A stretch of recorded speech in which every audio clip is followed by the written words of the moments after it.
What's going on, everybody? Welcome back to the LTQ Wrestling Podcast. We'll be talking about the Mr. McMahon docu-series on Netflix. I know we're a little late. We've been trying to get schedules figured out and trying to make timing work, and tears kind of sold us a little bit, but it's all good. We all got stuff going on, but we're getting it out. That's all that matters. So, QJ, let's start off with the Mr. McMahon documentary. What were your overall thoughts? Was there anything that surprised you? Any disappointments? What were your overall thoughts on it? It was all right. Like if you a person that don't really know about wrestling, guess it's good to watch. But I mean, we already know a lot about wrestling because we've been watching it for years. Like when me and you watched it, we expecting to hear more about like way more about Vince. Obviously, we heard a little bit about his lifestyle stuff, but about why he did certain things, what was the reason for it, and everything. And I feel like they ain't gonna go too in depth. They just gonna give you a little brief. You kind of got to find outside information yourself about it. I mean, overall, it was all right. Could have been better. Yeah, I agree. It wasn't really what I expected. I mean, the trailer got me hyped for it, and then it was just like, nah, not really anything important. I mean, the first episode pretty much talked about Vince's early days, how he took over the company and his dad, and how they didn't really see eye to eye on the business. And we'll get into all that. So we kind of went through it, and I picked out the main topics. Some stuff was important, some stuff wasn't. A lot of stuff us wrestling fans like you, they said already kind of knew. I mean, if you're a casual wrestling fan and you don't know a lot about the history of the WWE/WWF, then this is a great docu-series to watch. It's really going to keep you engaged and up to date on the history and the megastars and the behind the scenes of the business and all that stuff. So if there's any casual fans watching this, definitely check it out. But for us fans who know a lot of behind the scenes stuff, really been keeping up with the product the last 20 to 25 to 30 years, even before I was born, I kept up with a lot of it. Like when I got into, I looked back on that stuff. So let's get into it. So Vince, in the first episode, talked about his upbringing. He had a rough childhood. He went through a lot of stuff between his stepdad and his mom, and he finally met his real dad, and that really got him out at age 12, I think, of just poverty. He didn't grow up with a lot. He really went through it, and his dad started getting him involved in the wrestling business, and he's meeting a lot of the wrestlers and behind the scenes and learning how the business worked. And Vince eventually started taking over the business, and his dad didn't see eye to eye. They both had different visions. Vince wanted to go mainstream. His dad wanted to keep it more in the territories and particular areas and towns. And Vince had his vision, and obviously it worked out. He's turned into $1 billion industry, and you know Vince obviously deserves credit for what he's done for the wrestling business. Without him, I don't think wrestling would be as big as it is at all. Obviously, there was territories back in those days that a lot of people watched, but one of the first things Vince said in the docu series was he always hated the term pro wrestling, and I've known this for a while, especially when he never had the commentators say it. He never had the wrestlers talk about pro wrestling. It was always referred to as sports entertainment. And he even said that in the docu-series. This is sports entertainment. Damn it. This is what it is. I hate pro wrestling. It just never sat right with me. And, you hear Michael Cole saying a lot now with Triple H in charge. I love professional wrestling and all this stuff. So, QJ, I'll ask you this. Does that bother you as a fan of professional wrestling that Vince hated calling it professional wrestling? Does that bother you in any way? Um, yeah, because I mean it's professional wrestling. Like I get it for wrestling entertainment, but I mean this is professional wrestling. They come here to wrestle. Obviously, they put on the story. Yes, they got to entertain the fans. I mean, I didn't really mind the term. Term was fine to me. But I mean, boss is the boss, right? They're gonna do what they do. But I'm not saying I don't like the other name too, World Wrestling Entertainment. I mean, I guess he just wanted to rock with that. Yeah, Vince has always said he looks at it as more as entertainment, storyline driven, stuff like that. He talked about that a little bit. And really, that's the only topic we really took out of the first episode. I mean, the first episode wasn't really anything crazy. Like I said, it just talked about Vince's upbringing and him, buying the business and going into it and everything. So, first episode, it was okay. I mean, I didn't really go as deep into Vince's life as I think a lot of people had hoped, because I think a lot of people want to know, what Vince went through, all that. They talked about it a little bit, but they didn't really deep dive. And, from what I've heard from reports, Vince wanted to talk about a lot of stuff that most people would find shocking. So I don't know if Netflix turned him down in that department or they didn't really want to talk about a lot of stuff, but he wanted to put his whole life out there basically. So that was surprising to hear, but it don't look like they really went that direction. But in the first episode, at the end of the second episode, at the end of the first episode, they talk a lot about Hulk Hogan, and Hulk was a big part of the business, and Meltzer said, and obviously Meltzer doesn't really have a lot of the fans he has back then. He really is hated a lot now in the wrestling business, but he thinks, without Hulk Hogan, Vince wouldn't have had the success he had. So, Q, I'll ask you this. Do you agree with Meltzer on that? Do you think Hulk Hogan was a pivotal part in Vince's success in the wrestling business? Yeah, Hulk Hogan, yeah, definitely, because he did a lot for the business. Vince wanted to be the top star, uh, and it took off from there. Obviously, Hulk Hogan had his ego and stuff, but yeah, people love Hulk Hogan. They miss a lot of people miss him during that time. I think when I was my mom's friend back in the days, used to watch wrestling. Say, oh yeah, Hulk Hogan, I miss him. So yeah, Hulk Hogan was something special. Oh, no doubt. I mean, the merchandise he sold, I mean, eat your vitamins and say your prayers. That was one of his huge monikers and everything. Sold tons of merchandise with the vitamins, the Hulkamania headbands, the T-shirts, Mm. ripping their shirts. I mean, kids were all in on Hulk Hogan. Kids, adults, everybody. He was the biggest star in wrestling. It's still a lot of fans say what you want about his racist comments and everything. Not gonna get into all that. Forgive, forget. If you choose to do that, I understand why people hate Hulk Hogan for them comments. But like Vince, he's done a lot for the business. Now I'm not giving him all the credit in the world because he said some racist stuff. I don't think that should be taken lightly at all. But Yep. he's one of the biggest stars ever. So I think without him, I don't really see Vince having that success. He was a pivotal part in WrestleManias 1 through 6. He just was. And obviously fans started growing a little bit tired of Hulk Hogan, as they do with every star. I mean, fans started getting tired of Cena after a while when he was the top guy. And he was, obviously he was selling tons of merchandise like Hulk Hogan, but he was winning every title and he was winning every match and he was constantly in main events. And we saw that with Roman Reigns too before he turned into the heel bloodline Roman Reigns. Fans were sick and tired of him. He was always in the main events.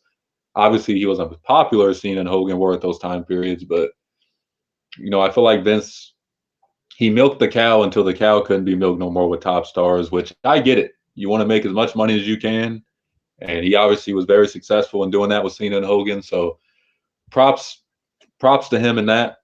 But let's talk about the steroids. That was also talked about a lot, and steroids back then were crazy. I mean, Hulk Hogan admitted he lied about in the interview, but he said, I took steroids. I took a lot of them, and a lot of guys did back then. I mean, Rick Rude and Lex Luger, and I could go on and on with the list of wrestlers that took steroids. I mean, you could look at them back in the day and you could tell they were taking steroids. And even wrestlers, we grew up on, like, I think Randy Orton got caught doing some stuff like that, and Edge and Mr. Kennedy, and I mean, there's been tons and tons of professional wrestlers in the history of the business that have done steroids. So, QJ, I'll ask you this: did that shock you that they were distributing steroids to wrestlers? Were you really a fan of wrestlers doing steroids? What's your overall take on steroids in professional wrestling, especially back then? Yeah, back then with the steroids, no, not really a big fan of it. But if y'all know, y'all look at the schedule. They wrestling like 7 days a week, so it's like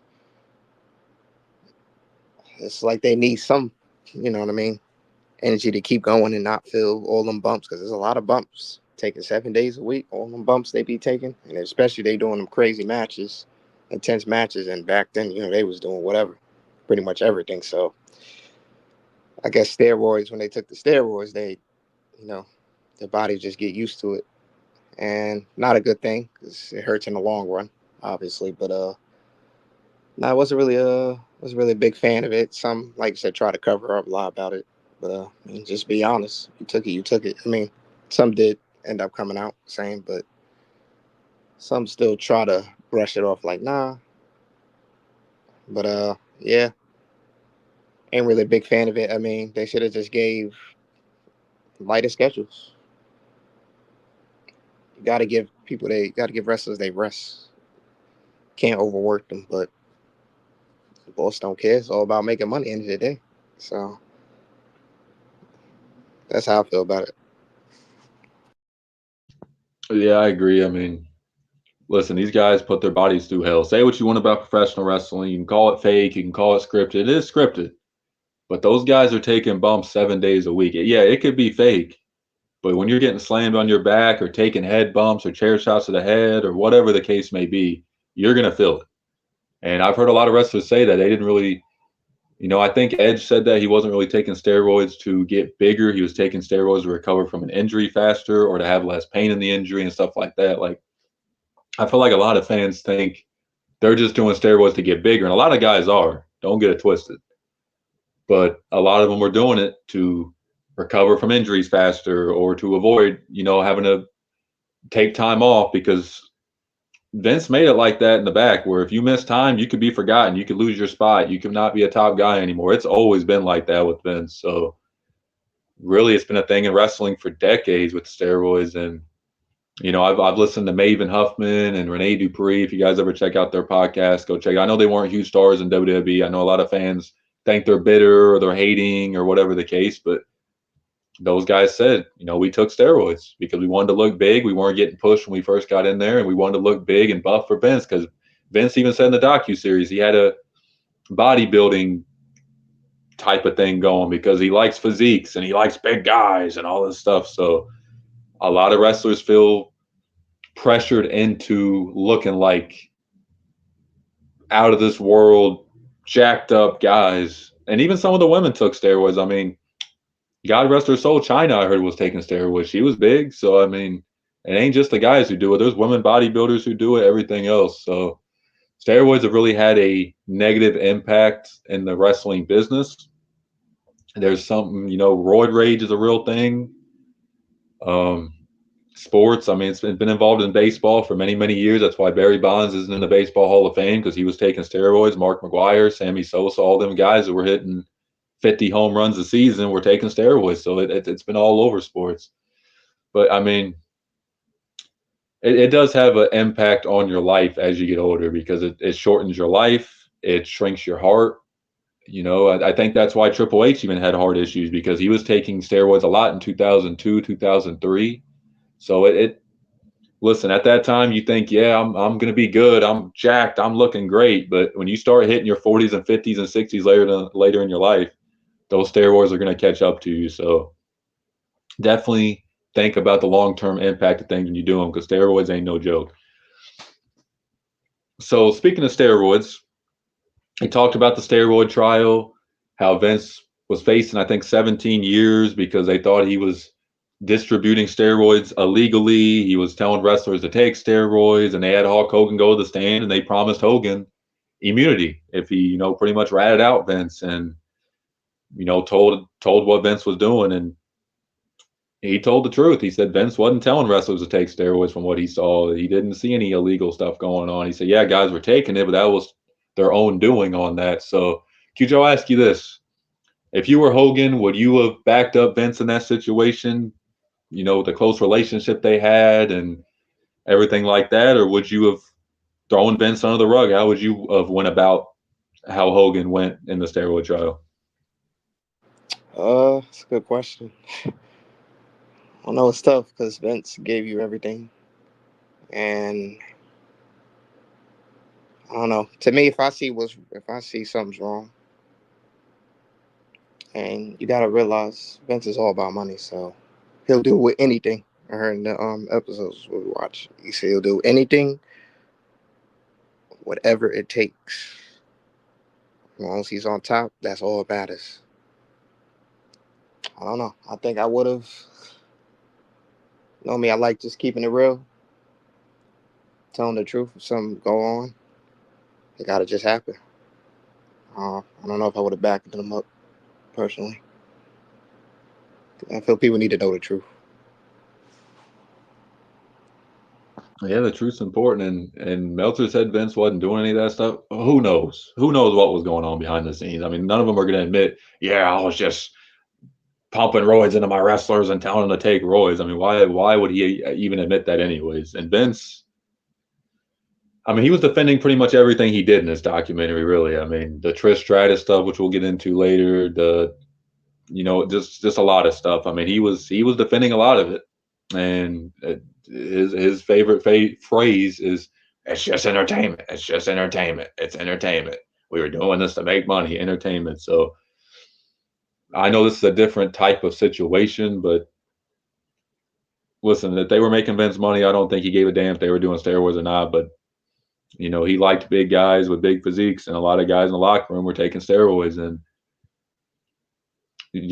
I think there's, especially back in the day, there was a thing about ratting people out in the wrestling business. So I don't think any of the guys are gonna rat out Vince or rat out, and there might not have been anything going on. We don't know. None of us were there. We're just going off what we've been told or heard or whatever. So none of us know what really went on behind the scenes in the locker room at that time period. So Never know. we'll just have to take it with a grain of salt. But I mean, I wouldn't be surprised if Vince was doing something. I mean, Vince himself did steroids, so I mean, who knows really? But a lot of this documentary is about WCW. I felt like, especially episodes 3 and 4, a little bit.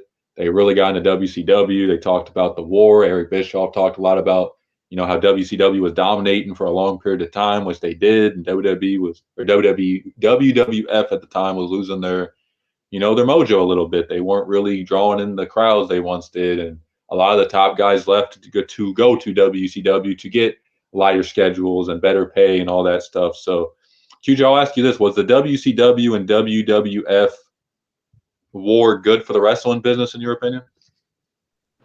Uh, yeah, I feel it. I feel it is because that's the problem with companies nowadays. Like, yeah, you can have a good company, but you always want to still have some competition because I feel like when you at the top, a lot of companies, to start getting lazy and lazy. You see certain things, it's not as interesting as it used to be because they're so on top. Nobody's really having that comparison against them. So it was good. Like you said, WCW lighter schedules. Like you said, they was getting paid. Obviously, I mean, I'll take that any day. Lighter schedule. Who wants to wrestle 7 days a week? Always on the road. Can barely see your family. Stuff like that. I mean, to me, you just you slaving me to the bone. I can't have that. That's just me. But like, no matter how good the company is, you got to make sure. End of the day, I got to make sure you're happy. You got to make sure you're happy where you at. Not happy where you at. Why you continuing to do it? Just for the money. That's how I think of it.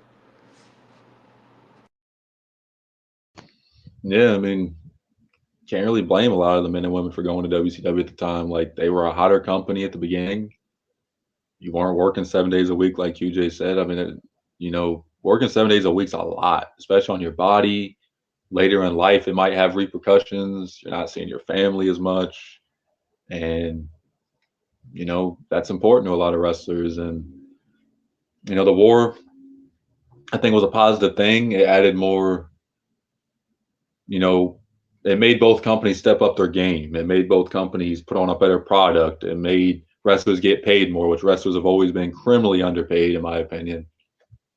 So it was a good thing. It's kind of like today how AEW and WWE are bidding for a lot of wrestlers. I think it's a good thing because, yes, I know there's reports that WWE thinks Swerve got overpaid and stuff like that, but like, are wrestlers really such a thing as overpaid? I mean, they're not even making that much money. Obviously, AEW working a lighter schedule and only once a week, maybe twice a week, but I mean, they're on the road a lot, and they're not even. Some of these guys aren't even making $1 million.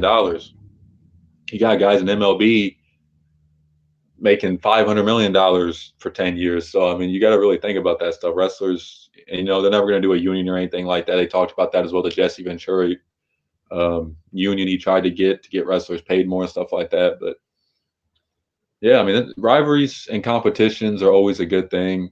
unfortunately, WCW just kind of got watered down and bad creative, and Vince Russo came in there and really ruined it, in my opinion. I know there's Russo fans out there who think he's a great wrestling mind. I don't. I think he has a lot of stupid stuff. Even in TNA, he was doing a lot of stupid stuff. So, I mean, listen, I liked both companies. Unfortunately, one company had to lose and they went out of business, but it was a good thing at the time.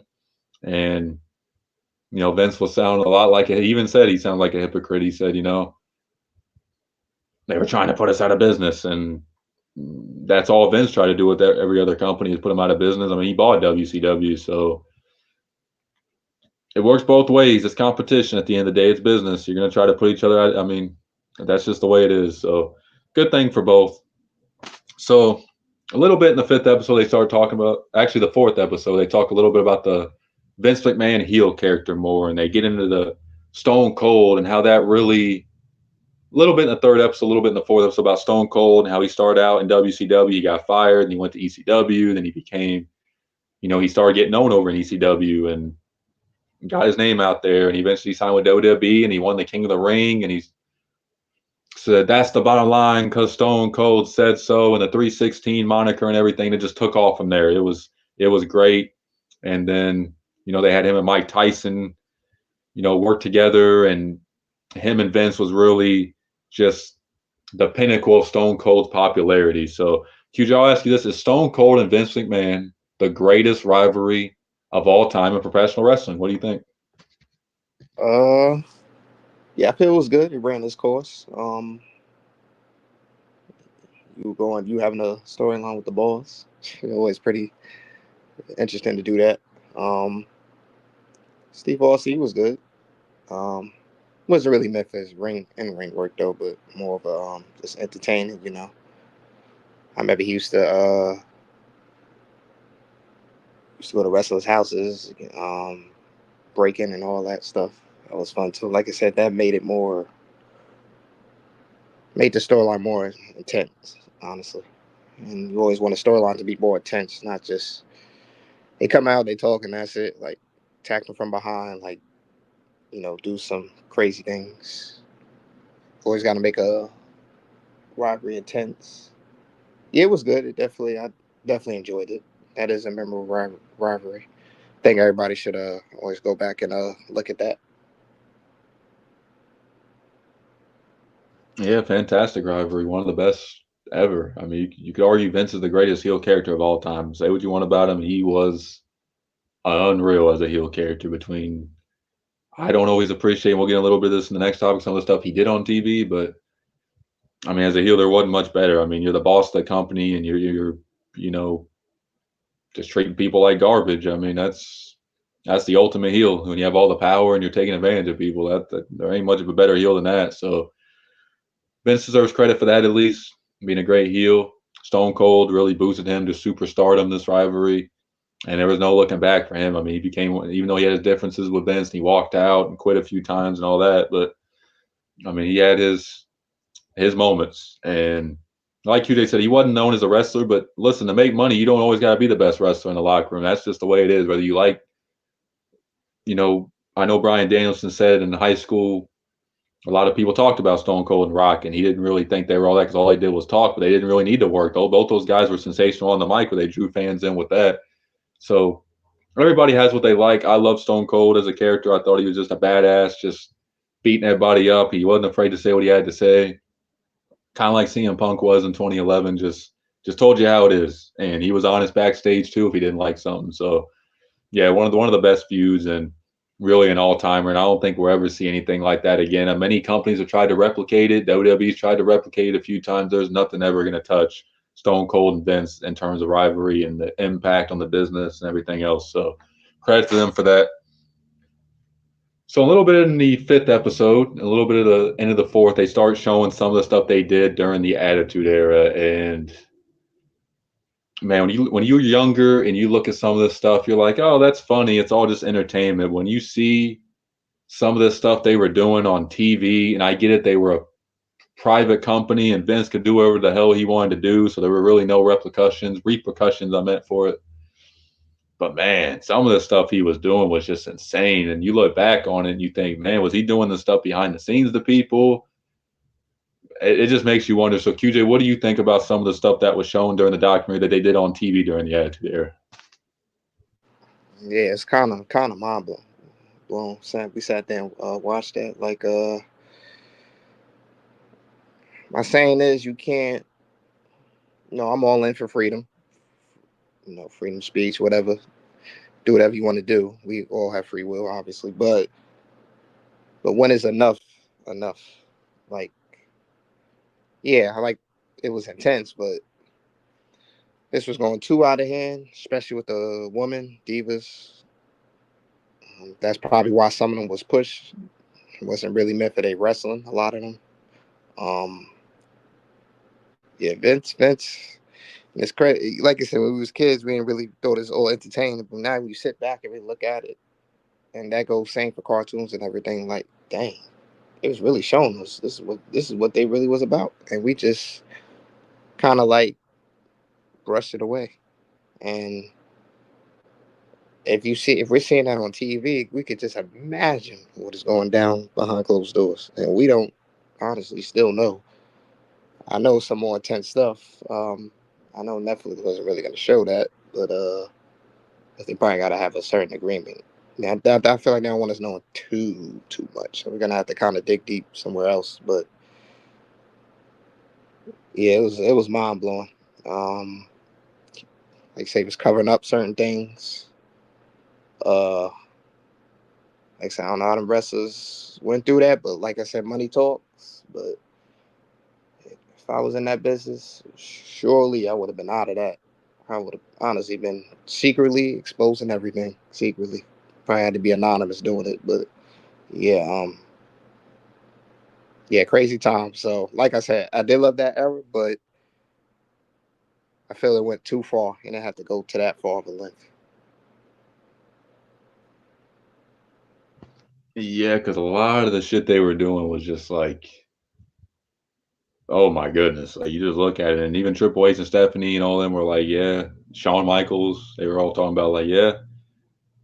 I used to think it was no big deal, but I think Shawn said I wouldn't probably let my kids see some of the stuff I was doing, especially the women on TV. So, excuse me. So, I mean, it was stuff that wouldn't fly today. Obviously, I know they said this so many times during the document. It was a different time period back then, which is true. I mean, there wasn't as much rules and regulations as there are now, but that don't make it right. The stuff they were doing on TV, having people kiss Vince's ass and him making out with females, which I mean that's is what it is. But like he was taking advantage of some of that, saying it's all for entertainment. No, you knew what you were doing.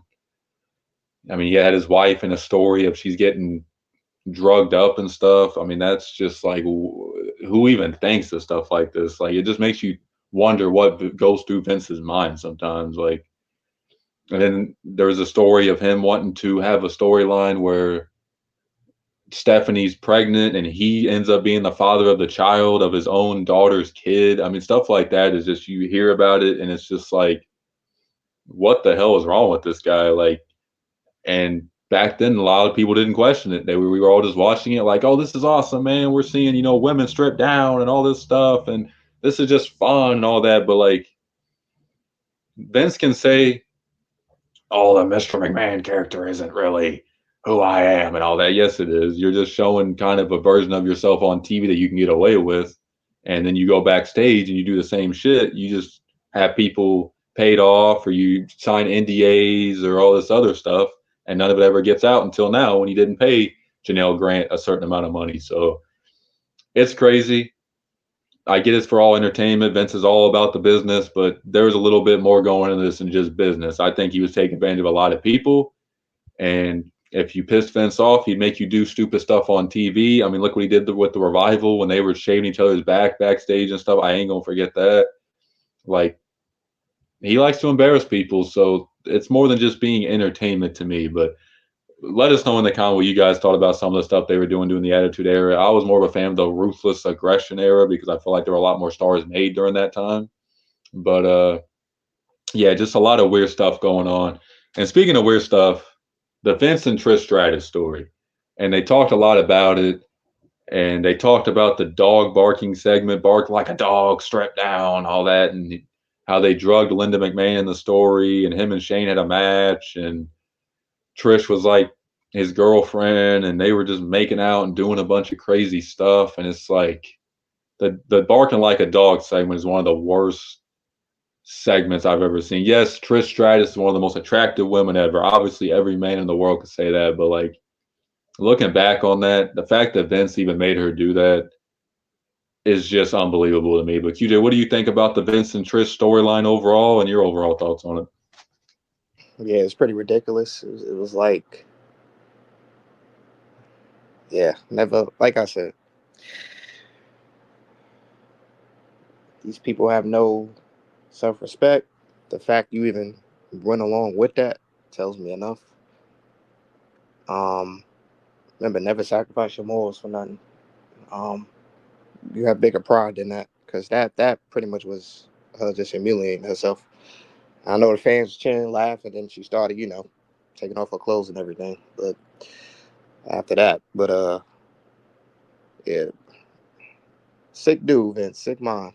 Remember, it's all entertainment. People say all entertainment, but and when you do stuff like this, you get people talking about it. This is kind of what make highlights and stuff like that. Go to the extreme, do things that's never been done before on television, and yeah, I don't ever want to see a storyline line like that ever again. But sad part is, this is going on in the music, acting industry, everything, like a lot of industries. So this ain't. I want y'all people to know this ain't just the wrestling industry. I've heard of plenty more crazy things. So yeah, I don't ever want to see nothing like that ever again. And yeah, something got to be done about that. Obviously, they went towards. Obviously, now we're in the PG era, but I'm not saying you can't do. You can still do intense storylines, but not when they just humiliating themselves, have no self respect for themselves. So that shouldn't be a thing. Yeah, that's all I gotta say. You just gotta shake your head, honestly. Yeah, it was really embarrassing to watch that for Trish Stratus. I know she said, "Well, that was the point to get people talking." I get that, but like, ain't no way a lot of people would do that. And I know she wasn't making that much money at that time, probably. So yeah, that's probably my final thoughts on that. So let's get into our final topic, and this is an interesting topic: Vince McMahon's legacy overall. Now, we've heard Del Rio make some comments saying like, "Oh, you can't take away nothing Vince has done for the wrestling business." I'm obviously paraphrasing, but he was saying like, "You can't take away nothing Vince has done for the wrestling business. He's done a lot for it. He's not been found guilty of any of this stuff yet, so people are taking away credit without even having full on evidence, and the truth will come out and all this stuff." So, QJ, what is your overall thoughts on Vince McMahon's legacy? What is the good, the bad, the accusations, all that? What is your final take on Vince's legacy as a whole in the wrestling business? Uh, I mean, he has some good and bads. I get it. He came from a rough childhood. Um, he succeeded in the business. I guess surpassed his father. Um, he made some stars. His company grew. Um, he got known all over the world. But the cons is though the stuff he was doing to make all that happen. Um,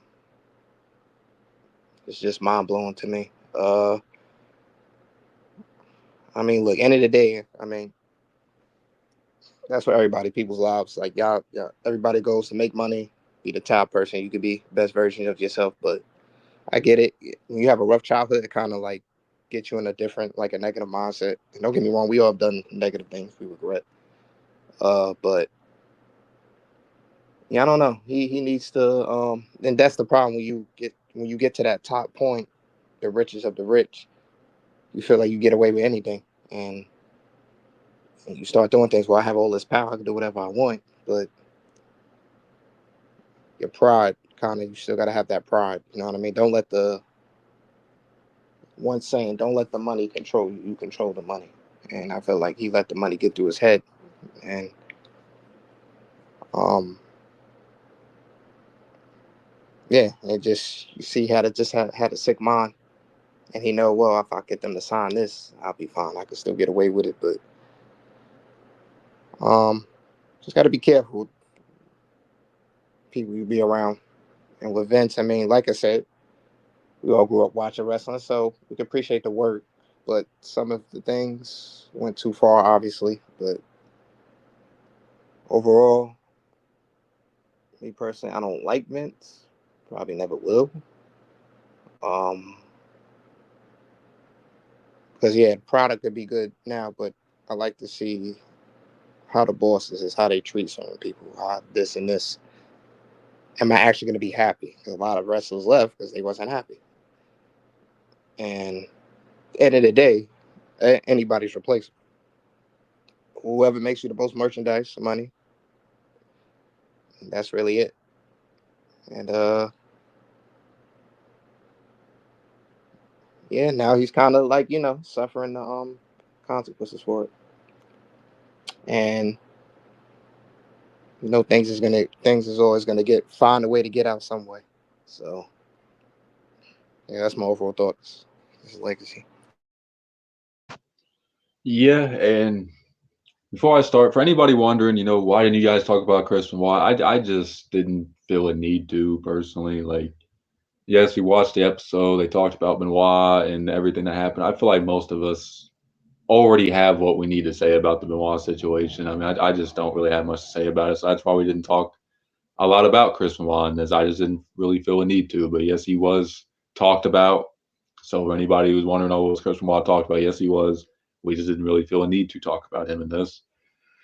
But for Vince's legacy, and at the end of the sixth final episode, they talked about the Janelle Grant thing and all the accusations against Vince and all that stuff.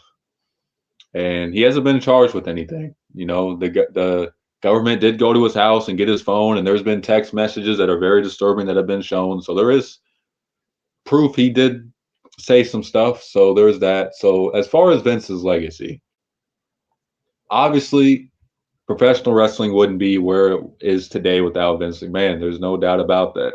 And it's hard to, as much as WWE is going to try to remove, it's going to be tough to remove Vince from the history books because he's been such a big part of the business, especially if you talk about Stone Cold, you're talking about Vince McMahon. I mean, there's just no tiptoeing around that. So that it's just like, yeah, they can try to erase him, which I do think that's the right move after all the accusations, but it's just going to be so tough to kind of erase him from the WWE history books.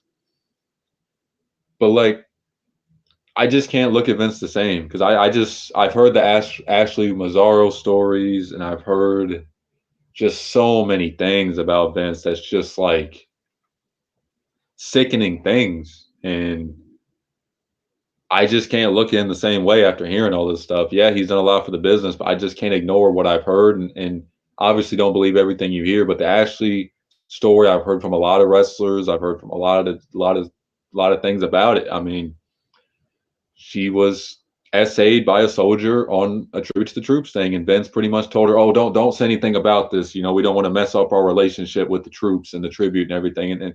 And that to me just was like, that's ridiculous. I mean, and I think that impacted her ending up having suicidal thoughts and end up committing suicide. I think that plays a dividend. So I mean, stuff like that, just as much as he's done for the business, the stuff he's done behind the scenes to people, the NDAs, the stories.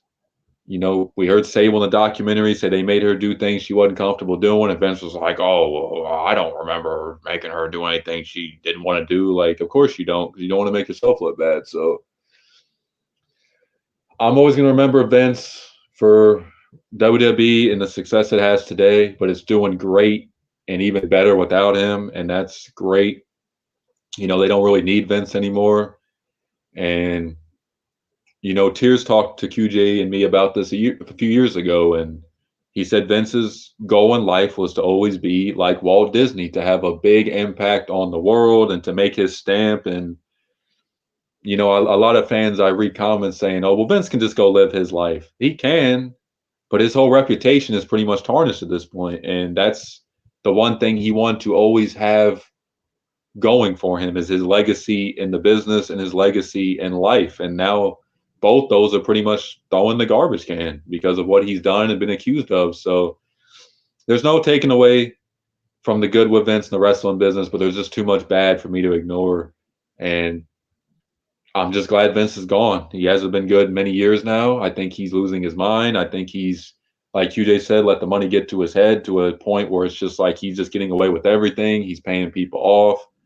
They talked about Pat Patterson and a few others doing weird stuff with wrestlers, and Vince was just kind of ignoring it and letting it happen. So we don't know everything that's ever going to go on in the wrestling business, but we know what's been put out there or released, and it's a lot of it's not been good. So Vince's legacy to me is tarnished. I know there's fans who always say Vince is great and he's a beast and all this stuff. Just do research. Go read the text. Go read the documents about the Janelle Grant case. Some of it's very horrifying. And yes, he's not been found guilty of this. Yes, Vince has a ton of money. I don't think he's going to get any time in prison like Trump. But man, the fact that he was doing that stuff and almost got away with it if he didn't pay her off is ridiculous. So that's my final thoughts on Vince. I hope you guys enjoyed us talking about this docuseries. It wasn't really what I hoped, but it was interesting nonetheless in certain ways. Don't really think it was what a lot of people hoped.